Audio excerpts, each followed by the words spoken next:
Halo Sobat Sebat, selamat datang di channel Sobat Sebat Penenang Pikiran Kalian. Sebelum video dimulai, siapkan amunisi sebat di tangan kanan, segelas kopi hitam di genggaman kalian, dan jika sudah, mari kita mulai intronya.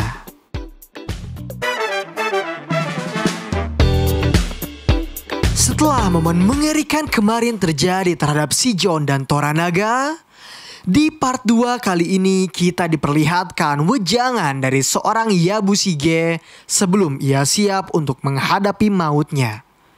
Setelah menyelesaikan tulisan tangannya itu, Yabushige segera menghadap ke istana kerajaan Toranaga untuk berunding. Kelihatan nih, Toranaga udah siap buat ngajak Yabushige berbincang tentang informasi yang ia miliki, termasuk informasi mengenai Amitabha. Yabushige menjawab bahwa Amitabha adalah para pembunuh yang telah bersumpah dengan sistem sumpah Buddha.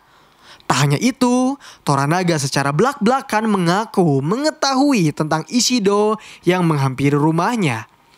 Ia hanya penasaran apa yang sebenarnya Ishido tawarkan padanya.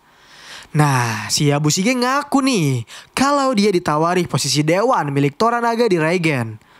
Tapi Yabushige nolak dengan alasan karena ia jauh lebih tertarik untuk mendapatkan provinsi Suruga dengan niat untuk memperluas wilayah serta kekayaannya.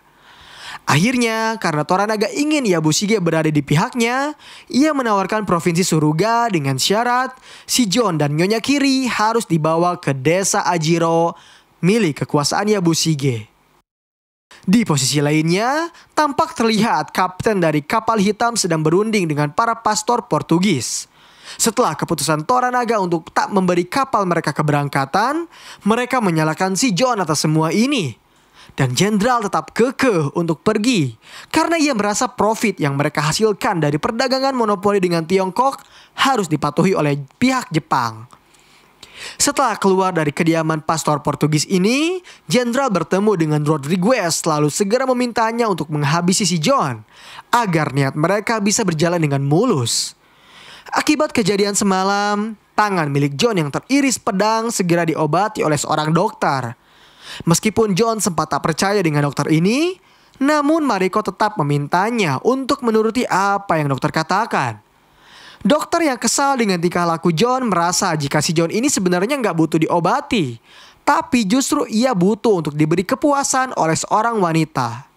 John tentu merasa malu yang membuat Mariko justru berpikir bahwa si John ini lebih menyukai seorang pria. Tak lama kemudian, suami dari Mariko datang, memberi pesan jika mereka akan segera pergi ke Ajiro untuk berlindung dengan si John yang akan ada di bawah perlindungan mereka. Lalu scene beralih kepada putri kerajaan yang baru saja menerima abu dari mendiang suami serta anaknya. Hisomatsu mencoba untuk menenangkan putri kerajaan dengan berdalih jika mereka telah bertarung atas nama kerajaan dengan hormat. Hisomatsu juga memberitahu bahwa akan ada keberangkatan saat ini guna menghindari pembunuhan. Tak lama kemudian persiapan pun dimulai. Semua pasukan berkumpul karena saat itu putri kerajaan serta Nyonya Kiri akan dibawa keluar dari Osaka. Ketika Nyonya Kiri dan putri kerajaan telah masuk ke dalam, sedetik sebelum mereka berangkat, tiba-tiba saja pengawal memberitahu bahwa Ishido telah berada di istana untuk memeriksa. Keberangkatan pun harus terpaksa ditunda. Ishido berkata kepada semua orang bahwa kepergian orang penting harus dikabarkan kurang lebih dari sehari sebelum pemberangkatan terjadi. Alhasil, anak buahnya pun langsung memeriksa satu persatu galai yang telah hendak diangkut oleh para karyawan. Beruntung saat itu upaya dari Toranaga untuk melarikan diri berhasil dilakukan dengan baik ketika Shijon menyukai dan menyadari trik nakal tersebut. Lalu setelah Ishido memutuskan untuk mengirim pengawalnya membawa rombongan keluar dari gerbang, mereka pun bisa melanjutkan perjalanan dengan selamat. Di tengah-tengah perjalanan, Shijon sempat bertanya pada Mariko tentang rencana ini. Mariko mengatakan bahwa Toranaga dikenal dengan raja dari tipu daya. Dengan segala rencananya, Toranaga bisa mengelabui musuh-musuhnya. Namun resiko terjadi jika mereka gagal, maka mereka semua akan terbunuh. Ketika sedang berjalan, tiba-tiba saja perjalanan sempat kembali terhentikan saat pasukan penjaga gerbang meminta izin untuk memeriksa rombongan. Beruntungnya saat itu si John bertindak sebagai pahlawan di mana ia menahan para penjaga gerbang untuk membuka galai satu persatu. John menggunakan bahasa Portugisnya melarang mereka dengan alasan privasi. Terlebih di dalam galai itu terdapat wanita. Tetapi usaha si John dibantahkan begitu saja saat para penjaga menghajar wajahnya. Nah, untungnya nih, usaha si John juga gak begitu gagal-gagal amat. Karena tiba-tiba pengawal dari Isidore berteriak untuk memerintahkan mereka agar tetap memberi jalan kepada para rombongan. Akhirnya sobat sebat, rombongan pun berhasil kembali melangsungkan perjalanannya untuk melindungi tuan mereka, yaitu Toranaga. Sepanjang perjalanan dari cerah hingga gelap, si John selalu bersama dengan Mariko selaku penerjemahnya. Mereka membahas tentang hubungan pribadi mereka berdua, terutama hubungan antara Mariko dengan Buntaro yang merupakan sepasang suami istri, yang si John juga mengaku bahwa sebenarnya ia memiliki seorang putra dan bayi perempuan yang masih kecil. Naas, perjalanan mereka harus kembali terhenti ketika tiba-tiba saja anak panah menusuk salah satu pengawal dari Isidore. Semua orang panik karena salah satu pegawai berhasil terkena anak panah tersebut. Dan tak lama kemudian anak panah segera meluncur dengan cepat dan berjumlah banyak, yang membuat mereka mencoba melindungi diri dari serangan mendadak tersebut. Karena nyawa si John dan Toranaga terancam, alhasil para pasukan mencoba mengawal mereka. Di sana dari kejauhan terlihat dalang di balik penyerangan ini. Ya, Kiriyama. Ia tak peduli di dalam sana ada anak buah Isidore yang bercampur dengan pasukan Toranaga, karena yang ia ingin bunuh adalah Anjin, yang tak lain si John. Pertarungan tak bisa dihentikan. Banyak pasukan yang gugur di dalam medan perang tersebut. Sementara Toranaga dan tangan kanannya berhasil kabur setelah Yabushige membantu membunuh seluruh para bandit itu. Akhirnya Toranaga, Mariko dan si John ini beserta para pasukan lain yang berjumlah lebih sedikit berhasil kabur menuju pelabuhan. Di sana mereka sempat khawatir akan kembali dihadang. Namun ternyata para nelayan di sana adalah teman dari si John yang bernama Kapten Sama. John dan yang lainnya pun dibantu oleh kapten untuk pergi ke kapal miliknya. Di saat bersamaan kapal hitam baru saja berlayar di lautan Jepang. Sesaat mereka baru saja berlayar, tiba-tiba mereka melihat kondisi dari Buntaro yang tertinggal. Sebenarnya saat itu si John sempat meminta kepada semua orang untuk berhenti karena ia merasa masih bisa sempat apabila Buntaro ingin ikut bersama mereka. Tapi nampaknya Toranaga memilih hal yang lain, di mana Buntaro justru lebih memilih untuk mengorbankan dirinya sendiri dengan cara melawan semua para musuh yang berusaha untuk mengejar tuannya. Apa yang Buntaro lakukan membuat Toranaga langsung meneriakkan namanya dan memberikan penghormatan terakhir sebagai guna pencapaian apa yang telah Buntaro lakukan untuknya. Akhirnya Buntaro ini pun langsung membawa para musuh ini menjauh dari pelabuhan. Sedangkan si John memberitahu Toranaga mereka tak bisa melewati karang yang besar dengan kapal yang kini mereka naiki, karena mereka akan tenggelam jika memaksakan diri. Tapi mereka bisa selamat apabila mereka menaiki kapal hitam milik Portugis. Alhasil, Toranaga pun langsung segera menyuruh kepada anak buahnya untuk segera mendekati kapal hitam. Dari kejauhan, si John sudah berteriak kepada Rodriguez bahwa ia telah membawa Toranaga untuk berbicara dengan jenderalnya. Akhirnya pertemuan pun terjadi. Toranaga meminta bantuan pada jenderal untuk melenyapkan beberapa pasukan Ishido dan Kiyama agar ia bisa melewati perairan Osaka. Dengan imbalan kapal hitam akan diizinkan untuk pergi. Tapi jenderal merasa tawaran itu belum cukup.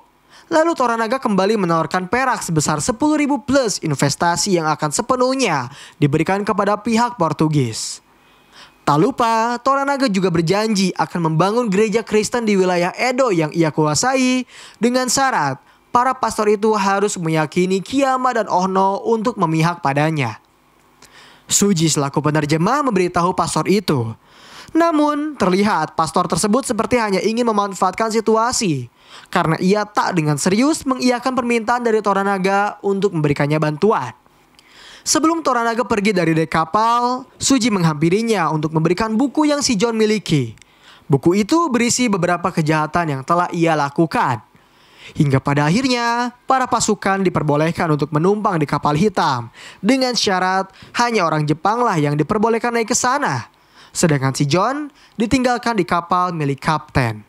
Karena tak bisa berbuat banyak, si John pun pasrah guys. Ia hanya bisa melihat Toranaga, Mariko, dan yang lainnya telah pergi menggunakan kapal hitam tersebut. Namun, hal itu tak membuat nyali dari si John ini ciut.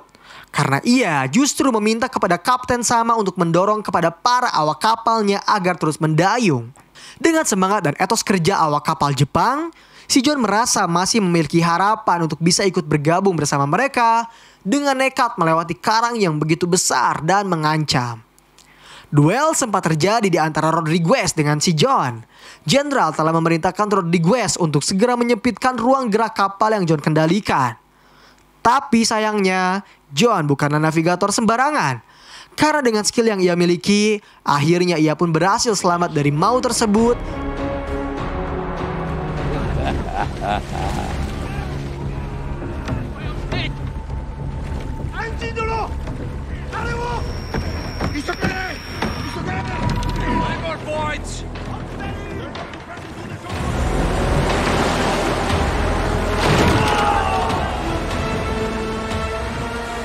Yang tampaknya itu menjadi kabar baik bagi Toranaga karena ia senang melihat kegigihan seorang John Blackthorne.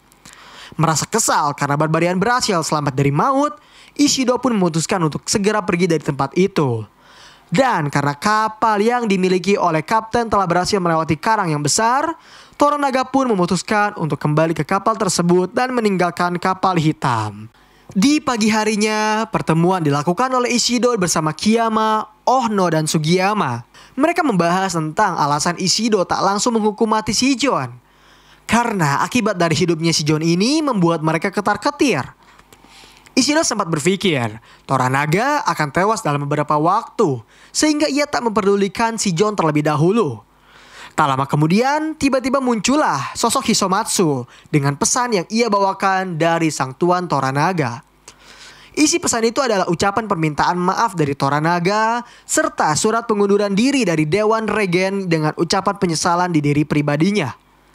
Apa yang Toranaga lakukan mencegah rencana dari Ishido yang ingin melengsarkan Toranaga melalui 4 suara dari Dewan. Kembali ke kapal, setelah berhasil keluar dari Osaka, Toranaga meminta kepada putra sulungnya untuk kembali ke Ajiro bersama Yabushige, karena ia ingin putranya yang memimpin untuk sementara waktu. Di sisi yang lain, perbincangan antara Mariko dan si John pun kembali terjadi, di mana John ternyata menceritakan bahwa sebenarnya ia belum pernah melihat wajah dari putrinya, karena ia terlebih dahulu pergi sebelum putrinya lahir. Lalu tiba-tiba Toranaga beserta pasukan datang menghampiri mereka. Toranaga meminta Mariko untuk menerjemahkan perkataannya bahwa ia berterima kasih kepada si John karena telah menyelamatkan mereka. Toranaga juga memperlihatkan buku yang ia dapat dari Suji, yang berisi bukti-bukti kejahatan milik si John yang bisa membuatnya mendapat hukuman mati. Tapi ia yakin jika buku itu butuh waktu untuk diterjemahkan, sehingga ia meminta pada semua orang untuk bersiap perang. Toranaga juga ingin si John memimpin resimen miliknya dan mengajarkan Yabushige serta putranya dalam berperang menggunakan kapal. Tak hanya itu saja, bahkan Toranaga meminta kepada semua orang untuk memanggil si John dengan sebutan Hatamoto, yakni gelar kehormatan yang sangat besar. Dan di akhir momen, Toranaga meminta pada si John untuk mengajarinya bagaimana cara menyelam. Tanpa keraguan, si John langsung mencontohkan bagaimana ia terjun ke dalam air. Meskipun saat itu si John telah berkali-kali harus mencontohkannya, akhirnya Toranaga pun mengajak si John untuk balap menuju pantai terdekat.